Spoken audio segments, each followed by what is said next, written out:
This is Dr. Sridhar back to you with another video session. So coming to this equivalent circuit of the transformer, just now also we have discussed equivalent circuits.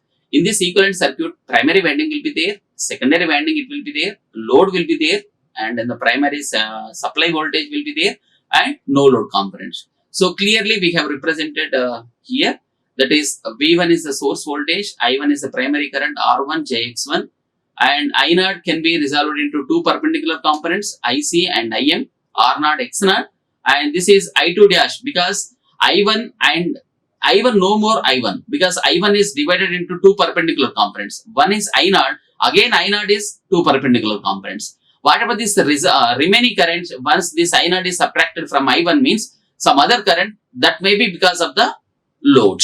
So load is means load is nothing but the load current, that is I2.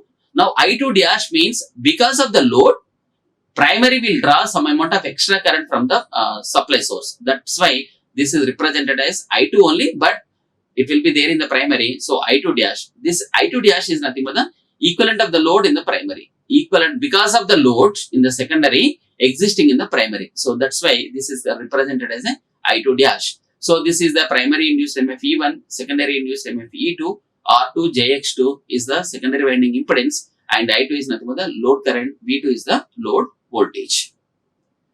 So equivalent circuit of the transformer, coming to this, suppose it is very clear that primary winding and secondary windings are electrically isolated but magnetically coupled. So if we want to calculate the total losses in the transformer, let us take coming to the magnetic losses, there is no problem because magnetic losses generally it happens in the magnetic core. So in that case, there is no problem. But whenever copper losses, if anybody wants us to calculate that copper losses in the primary is primary copper losses in the secondary is secondary copper loss. Now whatever the total copper loss in the transformer, so can we add the two losses separately or can we subtract the two losses? Can we multiply? Can we divide? We don't know exactly. So in such cases, in order to overcome that ambiguity, in what way that primary winding and secondary windings are electrically connected, that will be a very big problem. So in that cases, better convert or equivalently convert the secondary winding impedance in the primary winding, or if we are happy with converting the primary winding into the secondary equivalently, there is no problem. So what made the difference means, suppose if you want to calculate the efficiency, regulation or some of the other performance parameters in the transformer, now primary winding and secondary windings are completely electrically isolated.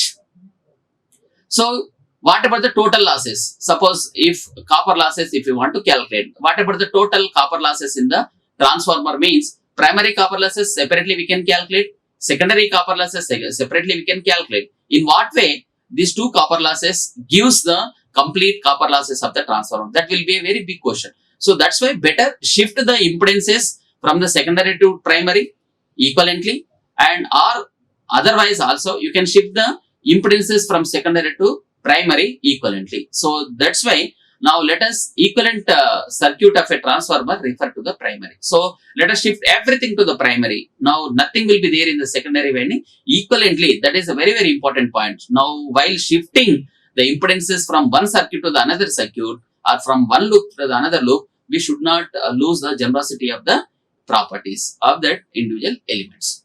So that's why let us take the copper losses after transfer, before transfer. Now I am shifting the secondary winding impedances to the primary winding impedance.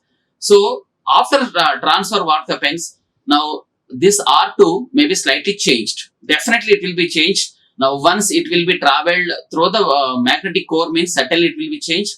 Let it is changing to the R2 dash. Now initially before transfer, the copper losses are nothing but the I2 square into R2. Once if it is changed to the primary winding, so that the resistance may be changed slightly to R2 dash. So I1 square R2 dash and I2 square R2. So before changing, after changing, must and should be the losses will be same. So here this is the thing here we have to remember that copper losses before transfer. So copper losses before transfer means copper losses in the secondary winding. So secondary current square into resistance in the secondary winding, this one. Once it is shifted to the primary, then the current will be changed from I2 to I1 square into resistance will be shifted R2 to R2 dash. So that is a very, very important thing here it is. So this is once if it is shifted from secondary to primary means we have to take the primary current, and before shifting that is the secondary loop current. Now if you are rearranging this equation in order to find R2 dash is equal to I2 by I1 whole square into R2, that is R2 I2 by I1 from the transformation ratio, that is nothing but 1 by k square. So R2 by k square is nothing but, it means once any resistance shifted from secondary to primary, then that particular resistance, it will be divided with square of the transformation ratio. So that is R2 dash is equivalent secondary resistance with respect to the primary. Once if it is shifted to the primary, that R2 dash is nothing but equivalent secondary resistance with respect to the primary. Now that value is equal to R2 by k square. That is a method of getting the equivalent values once if it is shifted from secondary to primary. So vice versa also you can do it. Now once any resistance if it is shifted from primary to the secondary. But better, my sincere advice is better shift the secondary to primary only, because no load parameters also there in the primary circuit. Shifting the no load parameters to the secondary is a little bit laborious process. That's why as much as possible better shift all the secondary component to the primary circuit only with this equivalent value. So similarly, once resistance is shifted, okay, no problem. Similarly, we can use the same concept for shifting the reactances as well as the impedances also. So this is the shifting of reactance. X2 dash is equal to X2 by k square. Z2 dash is equal to Z2 by k square.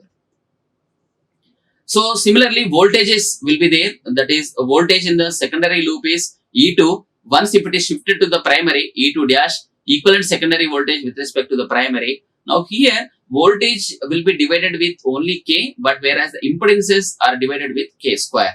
So I2 dash is also k times of I2, because the transformation ratio of the currents will be reciprocal to the voltages.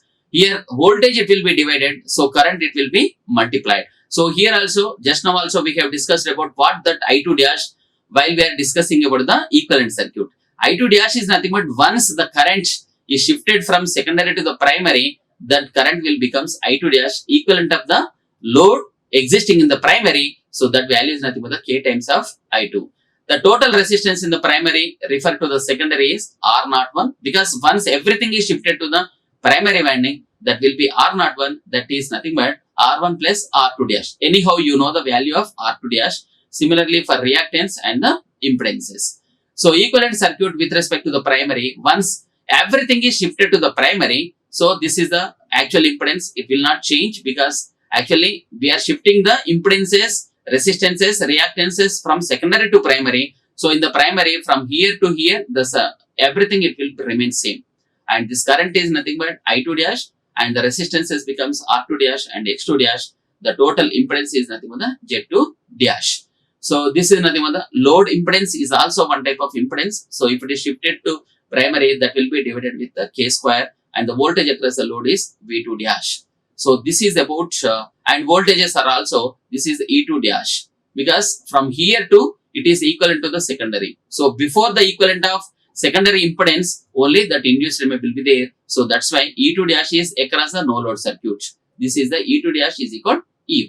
So equivalent circuit of transformer refer to the primary for anything. Anyhow, we have represented various formulas to calculate Z1 and Z2 dash. And one thing, equivalent circuit of transformer refer to the secondary. So far we have discussed about the shifting of the secondary impedances to the primary. Here vice versa we are doing. Suppose if we are interested, we can shift the impedances from primary to the secondary. If it is happen, then that will be the equivalent value is X1 dash is nothing but we have shifted primary reactance to the secondary. So X1 dash plus X2 will remain same. Here R1 dash plus R2 will remain same. Z equivalent is Z1 dash and Z2 will remain same. These are the different voltages. And there is some approximate equivalent circuit. In the approximate equivalent circuit, we can ignore the no load loop. The no load loop means R0, X0, we can ignore it. Now once if it is ignored, now this will be the equivalent, approximate equivalent circuit of the single phase transformer. Thank you for watching this video. Thank you very much. Like, share and subscribe. Hit the bell icon for more updates.